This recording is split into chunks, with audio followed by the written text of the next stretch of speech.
कथा के रूप में। अब इस कथा को सुनने वाले लोग तो मुझे पागल कहेंगे, लेकिन मेरे सामने बहुत से ग्रंथ खुले हुए रखे हैं। मैं बिना प्रमाण के कोई बात करता नहीं हूँ। इस ग्रंथ में लिखा है कि भगवान महादेव ने एक बोला था, धरती पर तुम नारित्व को प्राप्त होगे, तुम्हारा नाम होगा सुभद्रा। ये ब्रह्मा जी को बोला था। तो कहा जाता है कि ब्रह्मा जी आकर के सुभद्रा बने, और स्वयं भगवान शंकर बलराम जी आकर के बने, और स्वयं भगवान नारायण जगन्नाथ आकर के बने।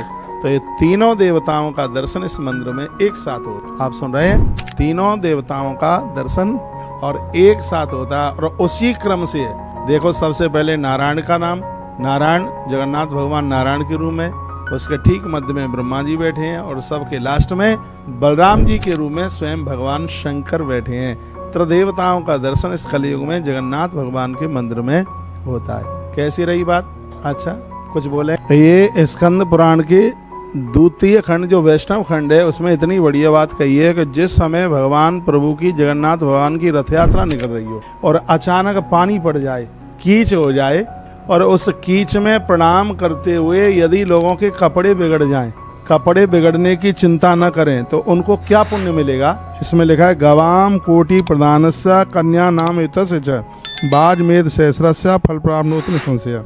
वर्णन किया, घनाम भ्रष्ट योगे न रथ मार्गे तो पंकिले, पंकल मान कीचड़ को कहते हैं। देव दृष्टांच कृष्ण से समस्तामल हारिणा। इसमें वर्णन किया गया कि रथ पर यदि घोर वर्षा हो जाए और पूरा रास्ता कीचड़ से भर जाए, और ऐसे समय पर कोई रथ में बैठे हुए जगन्नाथ और माता सुभद्रा और बलभद्र का यदि कोई दर्शन कर लेता है, तो उसको क्या फल मिलता है? गवाम कोट प्रदानस्य।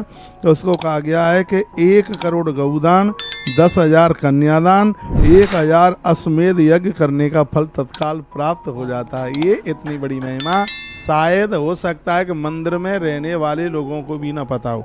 मेरे सामने ये ग्रंथ रखा है, छूची बात मुझसे आती नहीं है। यह है स्कंद पुराण, और इस स्कंद पुराण के वैष्णव में ये बात कही जा रही है कि रथ यात्रा के समय पर पानी गिर जाए, सब जगह कीचड़ कीचड़ हो जाए, लोग अपने कपड़ों की चिंता न करते हुए भगवान को नीचे लौट करके प्रणाम करते हैं, तो उन्हें 1 करोड़ गौदान, गवाम कोट प्रदानस्य कन्या नाम एतस्य 10,000 कन्यादान और 1,000 वाजपेयी यज्ञ करने का फल तत्काल प्राप्त हो जाता है।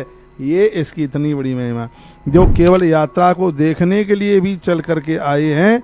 देवराज इंद्र उन भक्तों के पीछे पीछे छतरी लेकर के चलते हैं। इतनी बड़ी महिमा रथ यात्रा के दर्शन करने की। अनुगंचित कृष्णमयो यात्रा कोतुल दादपि अनुव्रजंत नित्यैव देवा शक्र पुरोगमा। इंद्र का ही नाम शक्र है। देवराज इंद्र छतरी ले लेकर के उन भक्तों के संग संग जो रथ यात्रा का दर्शन करने के लिए आते हैं। कहा जाता है, महावेदिम व्रजतम च रथम च प्रसोत्तमम बलभद्रम सुभद्रस्य जन्म कोटि समुद्भवा।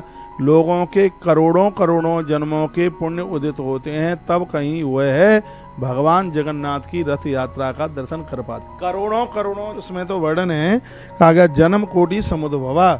करोड़ों वर्षों के उनके पुण्य उदित होंगे भक्तों, तब ही लोगों को जगन्नाथ भगवान की रथ यात्रा का दर्शन करने का सौभाग्य प्राप्त